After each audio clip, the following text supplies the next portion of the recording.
성남 FC 후원금 의혹을 수사하던 검사가 돌연 사직을 하면서 그 배경에 많은 관심이 쏠리고 있죠.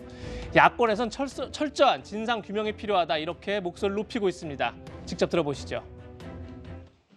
이재명 후보의 성남 FC 후원금 의혹 사건은 이재명 후보와 재벌과의 정경유착 냄새가 물씬 풍기는 특권과 반칙의 대명사가 될 조짐입니다. 이 재벌 특혜 의혹의 설계자도 이재명 후보입니까? 지금의 검찰, 경찰이 그것을 덮는다고 해서 없어지는 것이 아닙니다. 실체와 몸통이 존재하는 것임이 분명하고 그 몸통이 누구인지 이미 대부분의 국민들께서 짐작하고 계실 것입니다. 성남FC 문제만큼 근거가 차고 넘치는 건 거의 찾아보기 힘들 것 같습니다. 저는 이걸 제2의 대장동 게이트라고 부르고 싶은데요. 박은정 지청장이 수사 방해를 한 직권 남용 의혹도 있고 특검이 도입돼야 될 사안이라고 생각을 하거든요. 네, 국민의힘에서 제기하는 의혹들은 이런 게 있습니다. 이재명 후보가 성남시장 시절 3년 동안 성남FC 후원금을 모금한 게 160억 원이다. 그런데 지난해에는 후원금이 9억 원밖에 안 된다. 도대체 이 차이를 어떻게 봐야 되느냐. 그러다 보니까 자 이재철 국민의힘 국민검증특위위원입니다. 당시 이재명 성남시장이 시장일 때 이재명 성남시장 밑에서 부시장을 지냈었고요. 그리고 당시 시장 직무대행도 했었는데 본인이 성남FC 예산의 사용처를 알아보려고 해도 성남FC 측에선 시장 권한대행인 나에게조차 절대 알려주지 않았다. 성남FC 간부들은 2층의 뜻이라면서 공개를 거부했다. 그런데 2층은 당시 이재명 시장의 집무실이 있던 곳이다. 이런 얘기인데 김영희 변호사님, 이 의혹 어떻게 보십니까?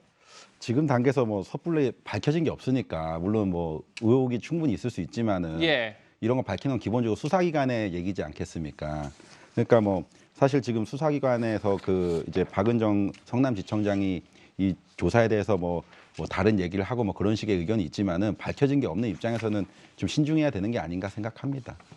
지금 뭐 현금으로 빼갔다. 이거 다 허위라는 겁니다. 그리고 아직 확인이 되지 않은 거죠. 허위라는 얘기고 지금 민주당 쪽에서는 이거 다 허위라고 얘기를 해요. 그리고 제일 중요한 건 저분이 지금 성남시에서도 일했다는 분 아닙니까? 지금 검증특위에 계시는 분. 굉장히 사실은 체계적으로 우리나라가 돼 있어요. 이 지자체들이 이렇게 이제 지자체가 뭔가를 이제 돈이 들어오고 나가고 할 때 모든 것은 시의회가 다 그거를 감사를 합니다. 우리 국회가 이제 행정부 뭐 예산 결산 다 감사하듯이 그 자료 지금 여기도 국힘당 뭐 있을 거 아니에요. 거기다 의원이 그럼 거기서 자료 요청하면 그냥 다 나와요. 그거를 왜 이렇게까지 얘기를 하는 건지 그냥 문제 제기만 계속하고 이렇게 해가지고 문제 제기를 많이 만들어가지고 프레임을 걸려고 하는 이런 것이 사실 어떻게 보면 선거를 더 혼탁하게 하는 거거든요. 결정적 증거를 갖고서 얘기를 해야지 뭐 이게 돈이 나왔는데 뭐 어디로 갔고 현금을 이를 내놓지 않았다는 거 아닙니까? 그러니까 정확한 증거를 갖고 얘기하는 게 바람직하다 이렇게 생각합니다. 그럼에도 불구하고 수사팀에서는 어쨌든 사용처에 대한 규명이 불가피하다, 필요하다 이런 입장을 밝혔던 것 같은데 그런데 여전 이제 아마도 박은정 지청장은 이런 수사팀 의견을 반려했다. 사용처 규명 수사에 대해서 제동을 걸었다 이런 얘기도 나와요. 아니 저게 두산에서 또 네이버에서 뭐 30억, 40억씩 돈을 냈는데 냉정하게 한번 봅시다. 두산이라고 해서 저 돈을 내고 싶었을까요? 아무리 돈을 잘 버는 기업이라고 해서. 네이버라 그래서 저 돈 4, 50억씩 내고 싶었을까요? 아닐 겁니다. 확인되지 않은 거니까 사실은 뭐 정확히 알 수는 없는 거죠. 어쨌든 그래요. 돈은 누구에게나 소중하니까. 근데 문제는 저거예요. 지금 저렇게 돈이 오간 다음에 두산 같은 경우는 그 성남시 안에서 두산이 보유하고 있는 부지가 원래 병원 부지였는데 저 기부를 하고 나서 일반 상업용지로 용도가 변경이 됐고 이 용도가 변경된 데 건물을 짓게 될 경우 기존의 용적률은 250%였는데 670%까지 용적률이 올라갔다. 그런 보도가 나와 있습니다. 그럼 만약에 그 보도가 사실이라면 저 기부를 조건으로 해서 그와 같은 행정적인 특혜를 베푼 것이 아닌가. 이건 명백한 지금 제3자 뇌물죄에 해당하거든요. 그래서 이 뇌물죄와 관련된 부분 첫째 수사해야 될 필요성이 있고 두 번째는 저렇게 들어왔던 돈이 엉뚱한 곳으로 다시 일부가 흘러나가서 그 용처가 불분명하다라고 하는 의심이 있는 것 같아요.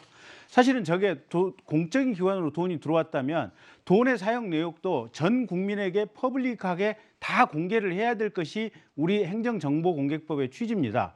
어쨌든 그런 문제가 있어서 예.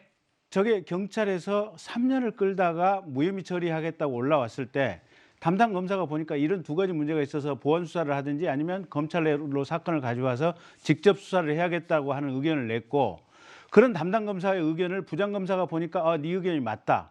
차장 검사가 또 보니까 그래 원래 담당 검사 의견이 맞다. 그래서 예. 담당 검사, 부장 검사, 차장 검사 의견이 다 똑같았는데 지청장이 지금 저 사건의 수사 지휘를 미루도록 하고 있다는 겁니다. 그러면 네. 저 지청장 같은 경우는 지금 대표적으로 윤석열 당시 검찰총장 징계에 앞장섰던 분이거든요.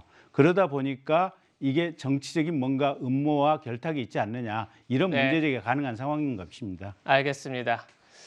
검찰에서도 진상 조사에 들어갔으니까 결과가 나오면 다시 전해드리도록 하겠습니다.